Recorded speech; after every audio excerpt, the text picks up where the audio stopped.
Welcome to the Coast to Coast podcast, brought to you by Play Picks and the Lines.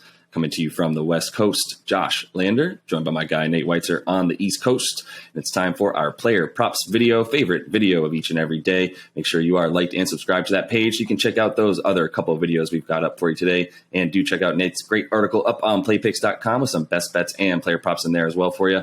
And as always, if you do still need a FanDuel or DraftKings account, head to fdpicks.com or dkpicks.com and find those listings in your area, such as what we've got for tonight. Nate, let's get into those player props.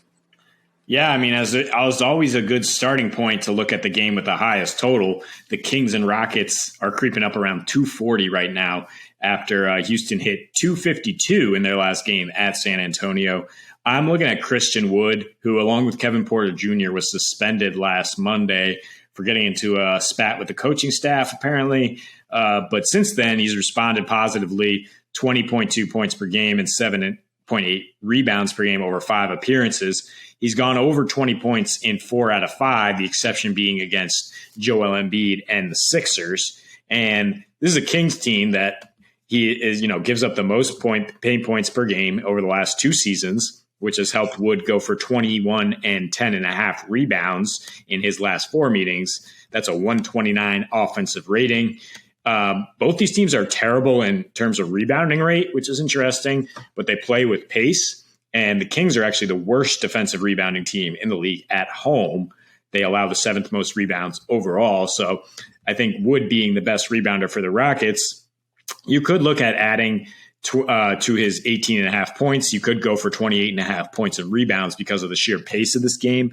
Houston playing at the fastest pace over the last 10. So that makes sense. But the 18.5 points seems too low for me against this Kings team. Alperen Sengun might be back tonight for Houston, which gives them a true center option, but I don't care. I mean, he's not going to play many minutes, and that might shift Wood over to power forward where he can work on Marvin Bagley and just eat. So, Wood, any way you cut it, I mean, he's the focal piece down low for a team that's playing at the fastest pace, and he's just been money getting over 20 points recently. So this is my most confident prop bet tonight. Yeah, I like it. I mean, honestly, you could have just thrown anybody at me looking at all of these, props available in this game that's going to get apparently around 240 points scored in it. You see a ton of guys with some pretty juicy props, even guys like Tyrese Halliburton down about 16.5. I love Harrison Barnes over 15.5 as well. If you're looking for the Kings, that's even money for HB. That's my second favorite one after Christian Wood as well, because I do agree there's nobody down low for the Kings that scares me in any way, shape, or form. This is why they're pretty much the worst defensive team down low and have been for a while right now. I mean, God bless Rashawn Holmes. He's a power forward, and too often he's banging with guys that are 4 or 5 inches taller than him. Christian Wood's too quick for him.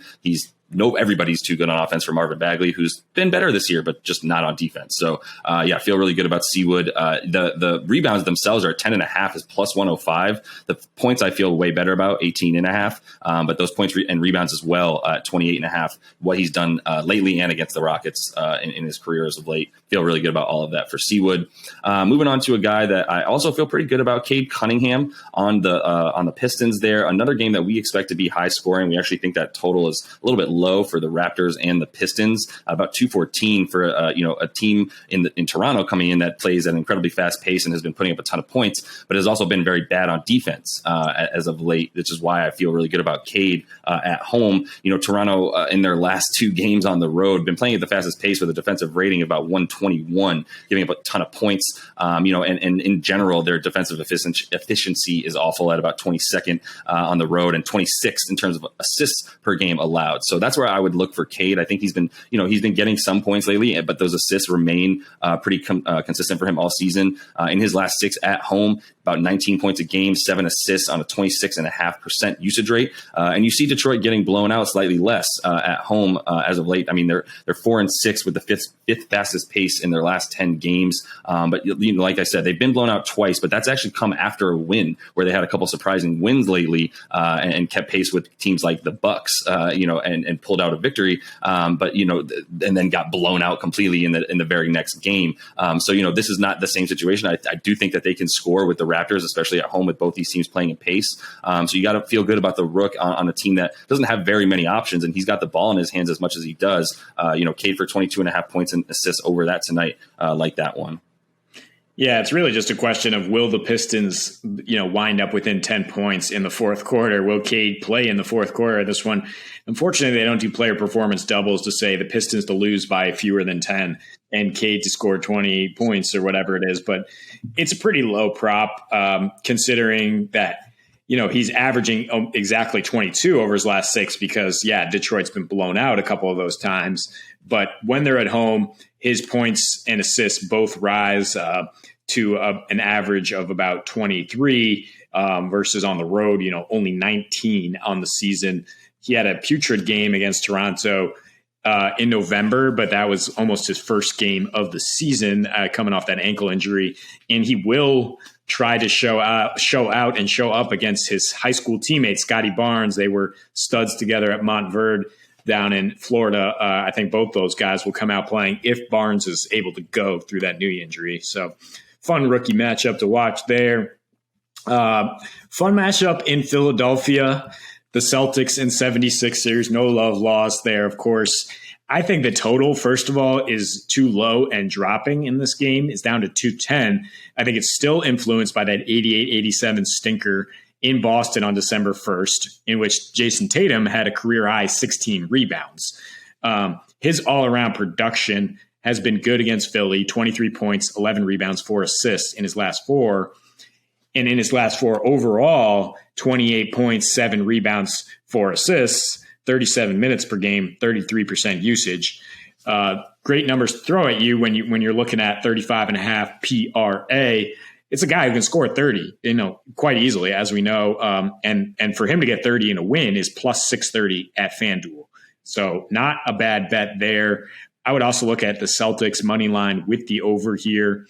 Because you just look at what happened since their latest collapse, the 20-plus point lead in New York. 3 straight wins, very impressive on offense. And their latest win, very impressive with Tatum and Brown both getting over 33. Maybe that's the first time in their career. Honestly, it doesn't happen very often that they both find theirs. Tatum, there's a lot on his shoulders. There's a lot of chatter about what he can do to make his teammates better, to lead. And for the most part, he's responded with his play. I mean, they looked awful when he was out for a couple games. And he tends to respond more often on the road. Last 9 road games, 28.5 points, 8 rebounds, 5 assists. The assists are way up there. The playmaking is impressive. You add that up, it's way over 35.5 PRA. So I like combining all these things. I mean, 24.5 points also seems low. But the way Philly can defend and slow it down at home, it might be more about him getting those peripheral stats to get over this. But I think he's going to score tonight. I think there's going to be a lot of points. I think the Celtics have kind of started to wake up. And hopefully Marcus Smart sits, honestly, if you're betting any of that stuff, because he is bad news for offense. And he's seems to be, just his general disposition seems to affect the Jason and Jalen relationship. I think they're going to play a lot more freely if he's out.